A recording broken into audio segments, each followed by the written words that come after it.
Before we get into the story, comment below where in the world you're watching from today. I'd love to know. And if you enjoy these kinds of stories, don't forget to like and subscribe. All right, let's jump in. Frank Pearson stood at the large window of the Earth Embassy, staring out at the stars.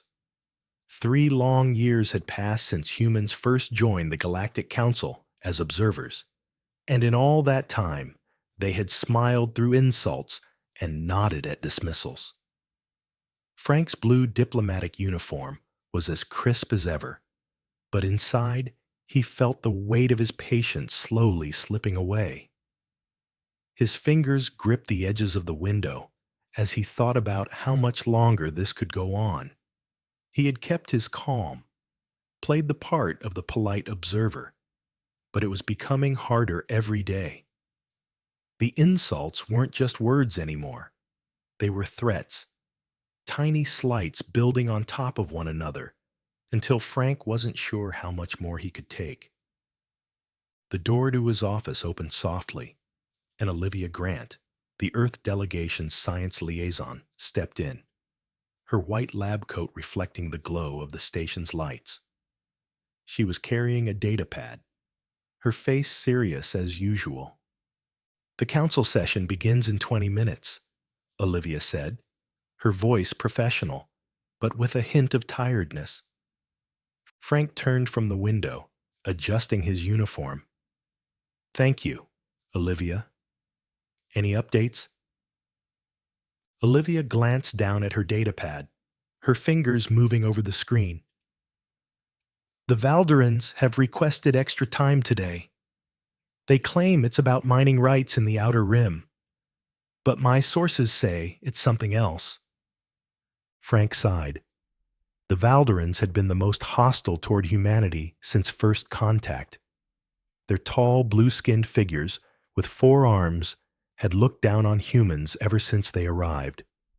They were powerful, spanning 12 star systems, and their presence in the Council was imposing, making Earth's single solar system feel insignificant in comparison. "Of course they have," Frank muttered, his frustration barely contained. "Let's keep it formal. Courtesy above all else, as always." Olivia gave him a nod and left him to prepare. Frank was alone again, staring out into the vast unknown. He knew the Valderans didn't just want more time to talk about mining. They were pushing the boundaries, testing how far they could go in asserting their dominance over humanity. For 3 years, the humans had patiently obeyed the rules. They had followed the Council's protocols to the letter, never once stepping out of line.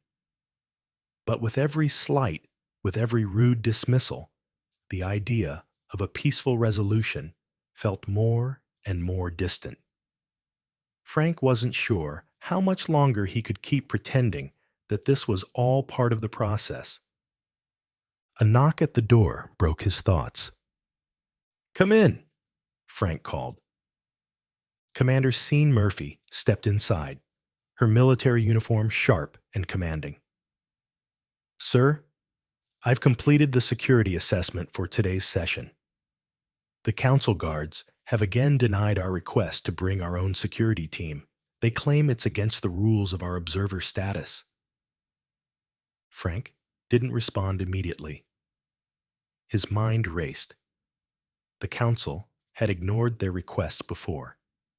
This was just another way to remind humanity of its place, to make sure the Earth delegation was always at the bottom of the pecking order. "Add it to the list," Frank finally said. "We'll keep doing our part, Sean, just like we've been doing for 3 years. Protocol, courtesy, no matter what." Sean nodded stiffly, though she didn't look convinced. She turned to leave, but Frank stopped her with a quiet question. "Sean, do you ever wonder how long we can keep this up?" She hesitated, then gave him a sharp, understanding look. "I don't know, sir, but we do what we must." Frank let out a slow breath as Sean left. Alone again, He walked toward the door, but as he did, a voice interrupted him. Ambassador Pearson. He turned to see a Zentari diplomat standing in the doorway. The Zentari were one of the older and more respected species in the Galactic Council, their gray skin and multifaceted eyes making them a memorable sight. The High Counselor of the Zentari, Stroll, had always treated humans with disdain, as if their presence in the council was a minor inconvenience. I trust you are prepared to simply observe today? Stroll's voice was raspy, and there was a hint of amusement in his tone. Frank offered his usual diplomatic smile, even though he felt anything but cordial. Of course, High Counselor. We look forward to learning from the Council's wisdom. The Zentari diplomat snorted, clearly unimpressed, and walked away. Frank's smile remained, but his eyes narrowed as he turned back to the window. How do you do it, sir? Scene's voice whispered, having reappeared behind him. How do you remain so calm when they treat us like children? Frank took a deep breath and let it out slowly. Protocol. Courtesy. The directive from Earth is clear. We represent all of humanity, Scene. We cannot afford to show anger or offense, no matter the provocation. They walked together toward the council chamber. As they passed other species in the hallway, Frank could feel their eyes on him. Some of them looked at him with disgust, others with indifference. None of them respected humans. Not yet. But Frank knew that respect had to be earned, and today, more than ever, he could feel the limits of his patience. Inside the council chamber, representatives from 27 different species were already seated, murmuring to each other. Humans, as always, were seated at the back, far from the speaking platform. Frank took his seat and straightened his uniform. The council acknowledges the presence of the Earth observers, came the Zentari chair's voice, barely a formality. Frank nodded politely, not expecting anything more. He had long given up hoping for more respect. Instead, he and his team readied themselves for the same routine. They would be ignored, treated as though they didn't belong. Yet, in the back of Frank's mind, something was stirring. He couldn't keep pretending that humanity had no power. He couldn't keep pretending that Earth was just a silent observer in a galaxy that was far too big for them. As the session began, Frank raised the small blue flag that signified he wanted to speak. His heart sank as the chair ignored it, continuing with the session as though humans weren't even there. But deep inside, Frank knew something had changed. His patience had been tested beyond its limits, and for the first time in 3 years, he was starting to wonder if it was time to stop pretending. The session droned on, and Frank sat, his eyes focused on the speaker at the center of the chamber. A Valdorian representative stood with his 4 arms raised ceremonially, speaking with an air of superiority. The Valdorians had always held a certain disdain for humans, treating them like lesser beings, something that had been hard for Frank to swallow. Every time they spoke, every motion they made, it was as though humanity's existence was an afterthought, a footnote in the grand history of the Council. Today, the Valdorian proposal on the table was particularly troubling. It wasn't just about resources. It wasn't even about political influence. It was about Mars, humanity's home system, the very symbol of Earth's aspirations to be more than just an observer in the galactic theater. Frank clenched his jaw, keeping his expression neutral, though inside, the anger was bubbling up. The Valdorians weren't just dismissing humanity. They were threatening to take what was theirs. As the session continued, Frank couldn't ignore the growing realization that the humans had reached their breaking point. For 3 years, they had been diplomatic, patient, always following the rules. But now, with the Council turning a blind eye to their rights, with the Valdorians openly pushing for control over their home, the question was no longer how much longer they could maintain this facade of politeness. The question was, should they? Olivia, sitting beside him, noticed the tense set of his shoulders. "Frank," she whispered, "are we really just going to let them take Mars? Let them take everything?" Frank's eyes flicked to her for a moment, his face a mask of calm. "Olivia, we don't have a choice. We follow the protocol. If we push back, they'll label us as aggressive. If we try to fight, we risk our standing here. They're testing us, and we have to play along." But even as he said the words, he felt the weight of them. How long could he keep pretending? For years, Earth had hoped that patience would pay off, that through diplomacy, through showing the Council how much humanity wanted to contribute, they would eventually gain the respect they deserved. But instead, it had only made them weaker in the eyes of the Council. The more they complied, the more their rights were trampled. Frank glanced at Sina, who was standing with her arms crossed, staring intently at the proceedings.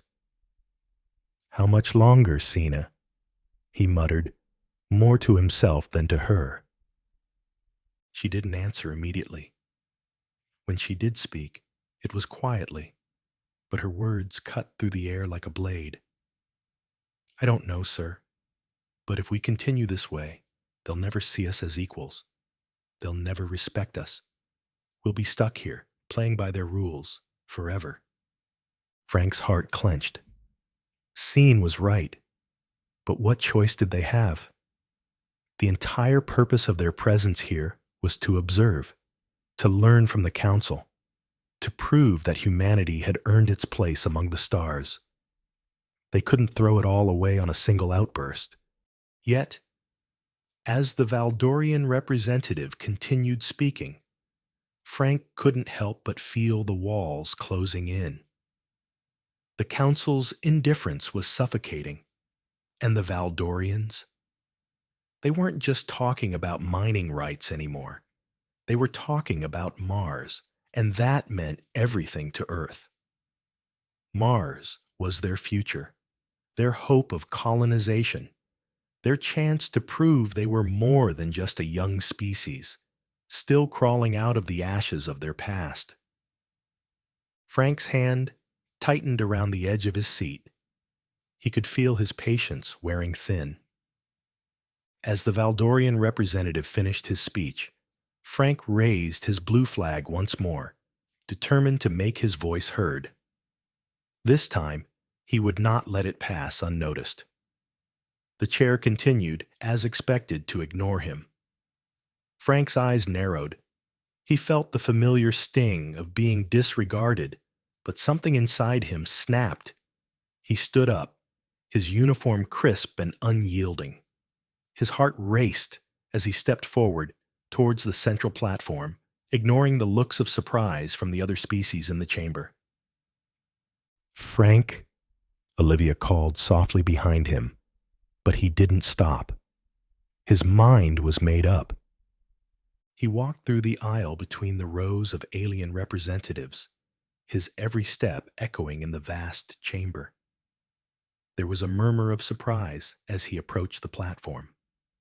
A Valdorian guard stepped forward, his eyes filled with contempt as he moved to block Frank's way. "I'm sorry, Ambassador Pearson," the guard said, his voice cold. "You have not been recognized." Frank didn't pause. He continued walking, undeterred. "Move," he said simply, his voice steady. The guard hesitated, taken aback by the calm authority in Frank's tone. Seeing the hesitation, Frank's team moved forward as well. Scene's hand was on the communicator, and Olivia's fingers were already typing on her pad. They were ready to show the council that humanity had had enough of being ignored. Frank reached the center of the chamber, where the Valdorian representative, Krelltox, stood with his arms raised in an air of superiority. His voice rang out, sharp and commanding. "You are out of order, human," Krelltox said, his tone dripping with disdain. "You have no right to interrupt council proceedings. Sit down." Frank's voice was calm, but it carried with weight that made the entire chamber pause. "No, Krelltox," Frank said, his words slicing through the room. "It is the council that is out of order." Gasps rippled through the room. No observer species had ever spoken this way. No species, human or otherwise, had ever dared to challenge the council like this. Frank's eyes swept across the room, meeting the eyes of various alien representatives. Some looked confused, others stunned, but none could deny the force of his presence. He wasn't here to play by their rules anymore. He wasn't here to be polite. For the first time, Frank allowed his anger to show. His voice didn't shake, but the conviction behind it was undeniable. For 3 years, humanity has been patient. We've followed every rule. We've smiled through insults. We've been polite and respectful. But today, we will no longer pretend to be less than we are. The Valdorian representative sputtered in disbelief, but Frank wasn't finished. "We came to this council hoping for a community of equals, for mutual respect. But instead, we've found a system where the powerful trample over the weak, where species like us are treated as nothing more than resources to exploit. And now, you have the audacity to try to take Mars, to take what belongs to humanity." Frank's voice grew louder, carrying through the chamber, demanding attention. "Mars is not yours to take, and this council has no right to decide what happens to our home system." The tension in the room thickened. The other species, who had previously looked at humans with indifference or mockery, were now watching with rapt attention. Frank's words were a shockwave, and the council had no idea how to respond. Frank's declaration echoed in the chamber, leaving a silence that seemed to stretch on forever. The other council members exchanged uncertain glances, some shifting uneasily in their seats. Even the Valdorians, usually so confident in their superiority, looked momentarily taken aback. Krelltox, his many eyes narrowing in irritation, stood frozen in place. Frank's heart pounded in his chest, but his expression remained unwavering. This was the moment. He had crossed a line, one he knew he could never return from. But the weight of years of humiliation was lifting, replaced by something else: determination. He took a deep breath and spoke again, his voice clear and strong, cutting through the stillness. "You speak of protecting Mars, of oversight, but we both know the truth. This is not protection. This is theft.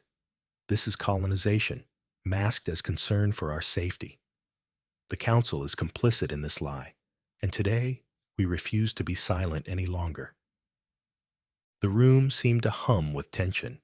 Some of the Council members looked shocked, others were clearly uncomfortable, and a few seemed to take a deep, uneasy breath, as if this was the moment they had been waiting for, but never truly believed would come. The Arcturans, who had remained neutral in the past, exchanged looks with one another, the sharp eyes of their admiral watching Frank with renewed interest. The Zentari representative, Extrol, was the first to break the silence, his voice cold and harsh. "This is highly irregular Ambassador Pearson. You have overstepped the bounds of your observer status. You have no right to make such accusations. Frank's gaze didn't waver as he looked Extroll in the eye. And yet here I am, speaking the truth that you all wish to ignore. He paused, letting the weight of his words sink in. For 3 years, we have followed the rules. For 3 years, we have bowed our heads and accepted your judgment, even when it was clear that the rules were never meant to apply to us. But today, that changes. Frank's fingers tightened into fists at his side.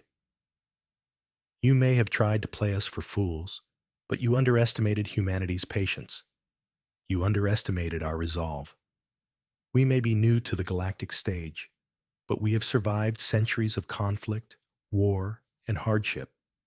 We did not get here by being weak, and we will not stand idly by while you strip us of what's ours. At the back of the room, Olivia's fingers moved quickly over her datapad.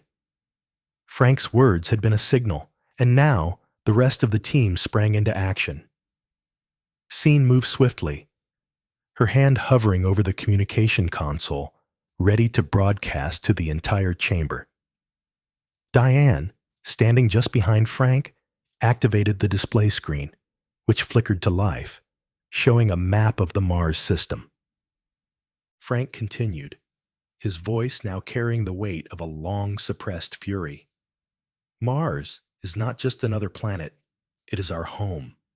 It is where humanity will grow, will expand, and will prove that we belong in this galaxy. The Valdorians and every other species that's tried to manipulate us for their gain. Today, we expose you. The screen in the chamber shifted, the map of Mars giving way to images of Valdorian communications, encrypted messages, internal memos, and satellite data showing plans for mining operations on Mars. Frank stood tall as the data scrolled, revealing the truth that had been hidden behind the Valdorians' false pretense of protection. A murmur ran through the room. The Valdorians, who had hoped to quietly expand their influence without interference, now stood exposed. Kreltox's face twisted into a grimace as the truth unfolded before the eyes of the council. Lies, he spat, his voice trembling with barely contained rage. These are falsified messages. Earth has no right to. Enough! Frank cut him off, his tone sharp and firm. You can no longer hide behind your lies, Kreltox. The evidence is irrefutable. He gestured toward the screen. These messages were sent by your own officials, discussing the mineral wealth of Mars, making plans for resource extraction. There is nothing about protection here, nothing about oversight, just greed. The chamber buzzed with a chorus of shocked whispers. Several species who had remained silent up until now shifted in their seats, exchanging wary glances. Some of them appeared to be reconsidering their positions, while others looked uncomfortably at one another. Frank could sense the power dynamic shifting in real time. For the first time, humanity was not just a passive observer. They were a force to be reckoned with. But even as the council's skepticism grew, Kreltox refused to back down. He took a step forward, his 4 arms raised in an almost defensive posture. You are making a grave mistake, Ambassador. The Valdorian Empire will not tolerate this insult. We will. Do what? Frank asked, his voice rising. Take Mars by force? The Valdorians think they can come into our home and take what belongs to us? You've underestimated us for too long. And it's not just the Valdorians we're worried about. Frank glanced to his left, where Sini was watching intently. She gave a subtle nod, and Frank motioned for her to activate the next part of their plan. The screen flickered again, this time showing images of other council species, communications between their military leaders, all speaking about humanity's resources and its technological potential. You thought we wouldn't notice, didn't you? Frank's voice was low, but filled with quiet strength. You thought we were just sitting here, waiting for your approval. The truth is, humanity has been watching you as much as you've been watching us. These messages are just the beginning. We've been gathering data, monitoring communications, tracking your every move. The council chamber fell into another stunned silence. No, shouted a representative from the Morgan Collective, his insectoid form shifting nervously in his seat. This is illegal. You, humans, have no right to— No, Frank interrupted, his voice cutting through the chaos. You have no right to make decisions about our future without our consent.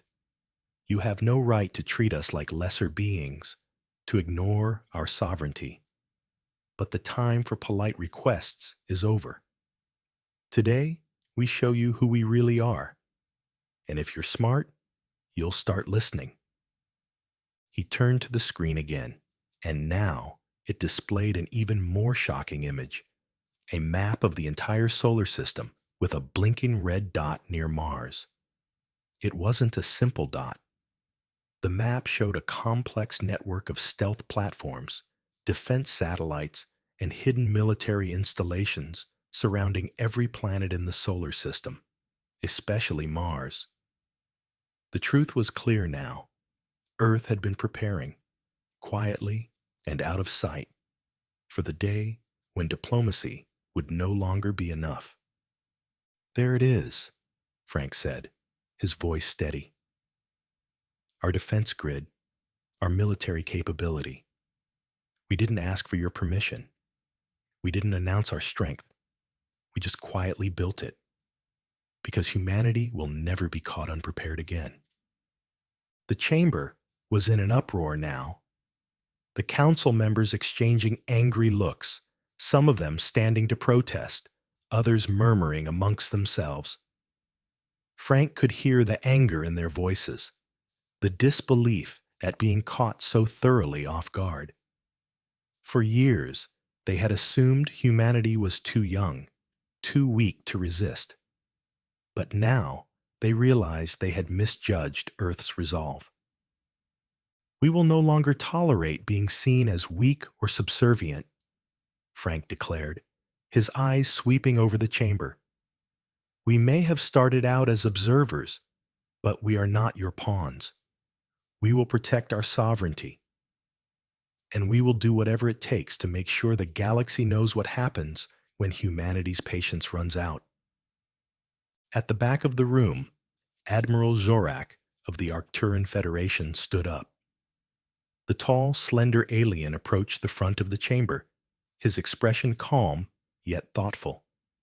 He spoke softly, but his words carried far beyond his body's frame.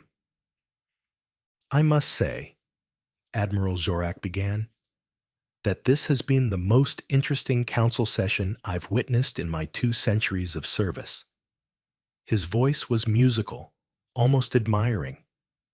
Perhaps it's time for all of us to start being more honest with one another. Admiral Zorak's words hung in the air, and for a moment, it seemed like the entire council chamber held its breath.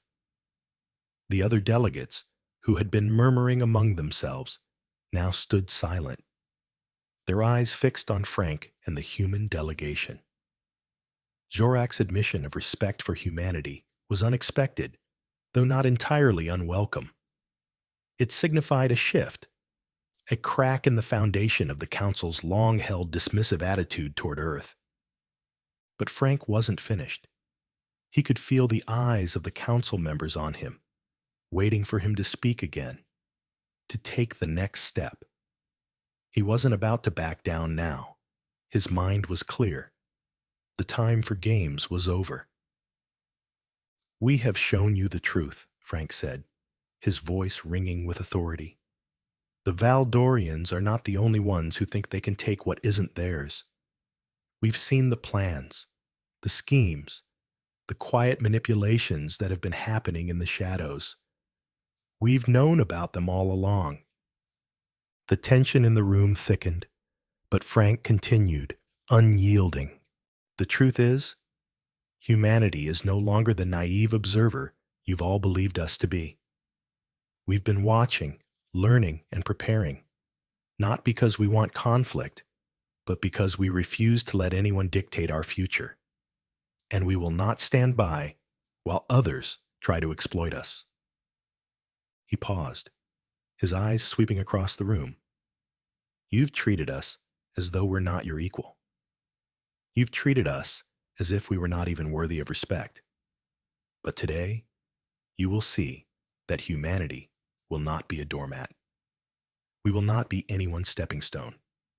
We demand equality, fairness, and recognition. If you are not prepared to give us that, then we will walk away from this council. But we will not go quietly. The choice is yours. The room erupted into chaos. Representatives from various species stood and shouted, some in anger, others in fear. But no one dared speak louder than Frank. The power had shifted. The Valdorians were furious, their representative Kroltok shaking with rage. You, humans, how dare you challenge the council? You have no authority to demand anything from us. Frank didn't flinch. Number, we are not asking for your permission. We are demanding what is rightfully ours. If you refuse to respect humanity, then we will leave, and we will take our strength with us. But know this, the galaxy will know what happens when humanity's patience disappears. Scene stepped forward beside Frank, her voice calm but full of conviction. And we'll make sure of that. Every system, every planet, every race that has wronged humanity will feel the consequences of underestimating us. Kreltox, still visibly shaking, opened his mouth to speak. But Vexrol, the Zentari chair, silenced him with a sharp gesture. The room quieted. Vexrol turned to face Frank, his expression more thoughtful than before. You speak with great conviction, Ambassador Pearson, Vexrol said, his voice steady, but lacking its usual haughtiness. The Council has always prided itself on maintaining peace, on diplomacy, on cooperation. But you make an argument that cannot be ignored. Frank met his gaze without hesitation. Diplomacy has its limits, High Counselor. There comes a time when words are not enough, when action must speak louder. Vexrol's eyes flicked to the screens displaying Earth's military defenses, the messages exchanged between Council members, and the various data that had been revealed in front of the Council. After a long pause, he sighed. Perhaps humanity has proven that it is not only capable of diplomacy, but also of strength. Frank nodded slowly, his expression firm. We are more than capable, High Counselor. We just choose not to lead with it unless we must. But now, we must. The room was heavy with the weight of Frank's words. After a moment of tense silence, Vexrol turned to the Council members, his voice softer, almost resigned. We will take this into consideration. The Council had never faced a challenge like this. Not only had the humans proven themselves to be resourceful and patient, but they had also made it clear that they would no longer be treated as inferior. The shift was undeniable. Frank's team stood behind him, calm and resolute. Their years of work had led to this moment, and though it wasn't a victory yet, it was a moment of undeniable change. The Council might not accept humanity's full membership immediately, but they had been forced to recognize them as equals. and that was a victory in itself. But as the session drew to a close and the council members filed out, Frank felt a sense of cautious optimism settle over him. For the first time, humans were treated with the respect they deserved. The Valdorians, the Zentari, and every other species in the room could no longer dismiss humanity as an insignificant newcomer. Humanity had come into their own. As Frank walked out of the chamber, he exchanged a brief glance with Olivia, Scene, and Diane. There was no need for words. They knew the fight wasn't over. There would be more challenges, more obstacles to overcome. But they had crossed the most important threshold. Humanity had proven that they would no longer be an afterthought in the galaxy. They were here to stay. And as they exited the council station, Frank allowed himself a small, genuine smile. It wasn't the smile of a diplomat anymore. It was the smile of someone who had just realized that, for all the politeness, all the patience, humanity was finally earning the respect they had long deserved. The galaxy would never see them the same way again.